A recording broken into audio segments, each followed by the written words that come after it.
Hello बच्चों। आज का जो हमारा टॉपिक है वो है 12th क्लास का एक थ्योरिकल या एक डेरिवेशन है जिसका नाम है वेनस्टोन ब्रिज। ओके। बहुत आसान है ये और इसका लैब में एक्सपेरिमेंट भी करोगे। तो देखते हैं क्या है वेनस्टोन ब्रिज। और यहाँ एक सर्किट बना हुआ है, आप देख सकते हो। ए बी सी डी एक आपका सर्किट है और इसमें देख सकते हो 4 रेजिस्टेंस लगे हुए P Q R S. Consider 4 resistance P Q R S connected in form of A bridge. देखो एक ब्रिज बना हुआ है, हम इसको एक ब्रिज का नाम देंगे और ये फॉर्म ऑफ ए ब्रिज की फॉर्म में लगे हुए चारों रेजिस्टेंस। और उसमें क्या है, इस सेल ई एफ ई एक सेल लगा हुआ है जिसका ई एम एफ ई है वो ए और सी के बीच में लगा हुआ है, connected between terminal A and C. और एक गैल्वेनोमीटर लगाया हुआ है जो बी और डी के बीच में है। एक galvanometer is connected between in terminal B and C. Okay. तो इसको क्या बोलते हैं, इसको हमें बैलेंस करना होगा। देखो बैलेंस कंडीशन क्या होती है। बैलेंस कंडीशन वो कंडीशन होती है जब गैल्वेनोमीटर में इलेक्ट्रिक करंट की वैल्यू 0 हो जाए, हम उसको एक बैलेंस कंडीशन के नाम देते हैं। तो स्टार्ट करते हैं कि मान लें यहाँ से आपका ईएमएफ से एक आई करंट या चलो आई करंट यहाँ से अलाउ होता है और ये करंट ऐसे बढ़ता हुआ है, आगे चल के 2 पार्ट में डिवाइड हो जाएगा एट ए टर्मिनल पर। उधर I1 करंट चला जाएगा, इधर आपका I2 करंट आ जाएगा। ओके, हमने मान लिया। फिर ये करंट I1 P1 यानी रेजिस्टेंस से होता हुआ बी तक पहुंचता है और फिर बी पर भी ये करंट 2 पार्ट में डिवाइड हो जाएगा I3 और IG में करंट जाएगा गैल्वेनोमीटर में, हम उसका नाम रख देंगे IG। ओके। फिर यहाँ I2R से कनेक्ट होता हुआ और यहाँ से फ्लो होता हुआ डी तक पहुंचेगा और डी में भी इधर कुछ करंट जाएगा IG की तरफ और कुछ करंट I4 में फ्लो हो जाएगा और ऐसे होता C तक पहुंचेगा और फिर ये सारे करंट मिलके वापस से आपके ई बैटरी में आपके आ जाएंगे। ओके, हमने इसको मान लिया। अब इसमें आपको क्या करना होगा, किरचॉफ जो आपने सेकंड रूल पढ़ा था जिसको लूप रूल बोलते हैं या वोल्टेज रूल बोलते हैं, उसके बेस पे ये काम करता है। और हमने ये पढ़ा था कि एक लूप के अंदर जो आपकी जो वोल्टेज होगी वो कितनी होगी, 0 होगी। ठीक है। तो इसके अंदर दो लूप बने हुए हैं। एक लूप तो क्या आपका A B D A. Okay. और एक लूप क्या आपका B C D B. Okay. अब इसी को ध्यान में रखते हुए हम इसका एक छोटा सा डेरिवेशन करेंगे। तो बैलेंस कंडीशन देखते हैं हमारी। Balance condition applying Kirchhoff second rule in loop A B D A. Okay. ये रहा आपका ए डी बी ए, तो लिख लेते हैं। और इसमें आपको ध्यान में रखना है ये बैलेंस तभी होगा जब IG में करंट आपका 0 हो जाए। समझ में आ गया। तो वोल्टेज देखते हैं इसकी कितनी होगी। तो मैंने आपको पहले से बताया हुआ, तो वोल्टेज होगी V equal to Ohm's law according V equal to IR के बराबर होती है।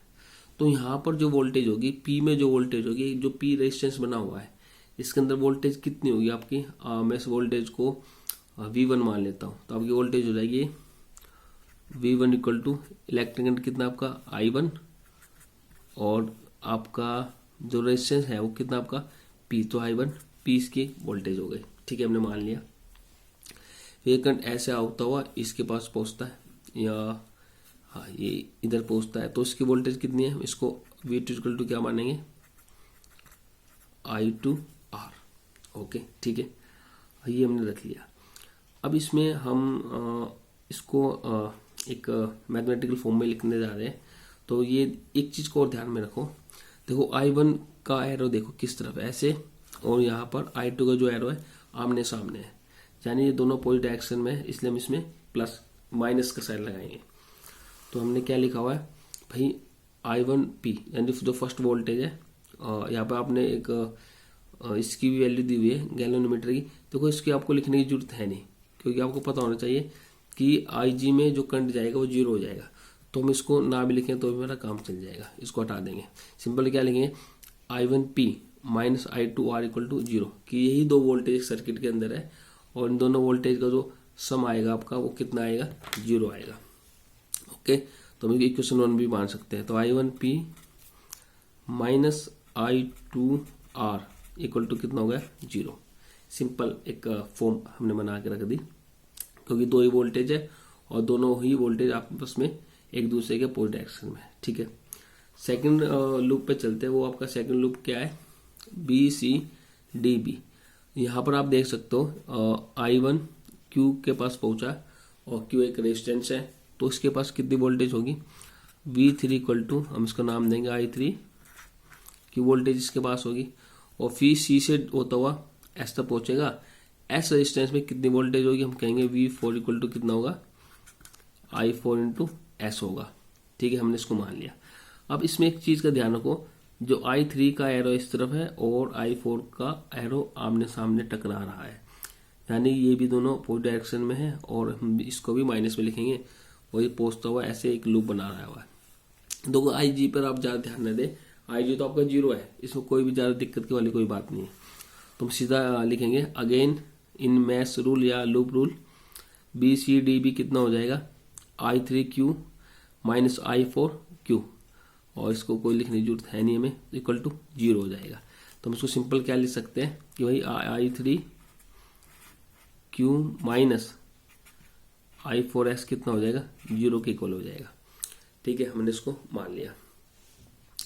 जैसे आपको पता है गैल्वेनोमीटर में जो रीडिंग है आपकी वो 0 है, तो IG इक्वल टू 0 है ही। अगर IG आपका 0 हो जाएगा तो इस पे एक अलग चीज आपको देखने को मिलेगी। तो भाई जब आपका IG ही 0 हो गया, यानी इसके अंदर कुछ करंट ही नहीं गया, इसका मतलब कितना होगा भाई, I1 जितना भी करंट था I3 को दे देगा। यानी हम ये बोल सकते हैं कि I1 में जितना करंट था उसने IG को ना देकर उसने पूरा का पूरा किसको ट्रांसफर कर दिया, I3 को ट्रांसफर कर दिया। इसलिए हम क्या लिखेंगे, I1 की जो वैल्यू है I3 की इक्वल होगी। ओके, इसी तरह से I2 ने पूरा करंट इसको I4 को दे दिया। हम ये भी बोल सकते हैं कि I2 कितना हो जाएगा, I4 के इक्वल होगा। ठीक है, ये भी मान लिया। अब इसका क्या इफेक्ट पड़ेगा इस इक्वेशन पे, वो थोड़ा ध्यान में रखते हैं। देखो एक चीज का और ध्यान में रखते हैं कि भाई I1 तो है I3 के इक्वल और I2 है I4 के इक्वल। यहाँ भी आप देख सकते हो कि गैल्वेनोमीटर रीडिंग आ गई 0, वो हो गया बैलेंस। तो बैलेंस होने के बाद I1 I3 के इक्वल हो गया और I2 I4 के इक्वल हो गया। और अगर हम अगर I2R को उधर लेकर जाएंगे तो इक्वेशन ये आ जाएगी आपकी I1P इक्वल टू I2R। ठीक है, 0 के राइट साइड में लेकर जाएंगे तो माइनस जो है प्लस हो जाएगा, तो आपकी इक्वेशन ये हो जाएगी आपकी।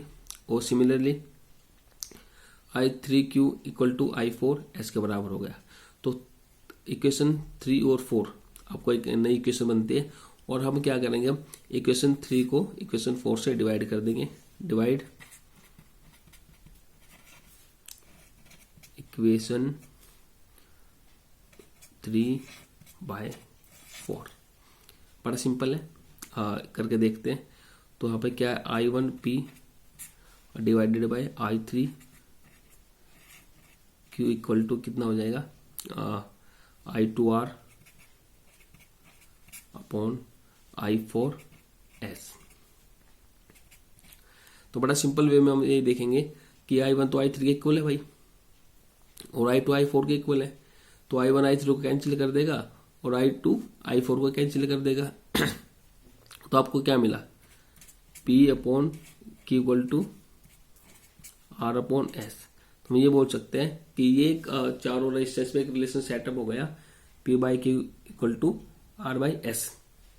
ये तभी पॉसिबल होगा रिलेशन जब जो आपका ब्रिज है, जो वेस्टर्न ब्रिज है, वो बैलेंस कंडीशन में होगा। जो बैलेंस कंडीशन कब होती है, जब गैल्वेनोमीटर में रीडिंग 0 आ जाएगी और I1 I3 के इक्वल हो जाएगा और I2 I4 के इक्वल होगा। यहाँ पे IG भी लिख लेंगे कि IG में कितना करंट होना चाहिए, 0 होना चाहिए। हम इसको बोलते हैं आपका वेस्टर्न ब्रिज। ठीक है, इंपॉर्टेंट है एग्जाम के लिए, आप इसको करके जाइए। Thank you.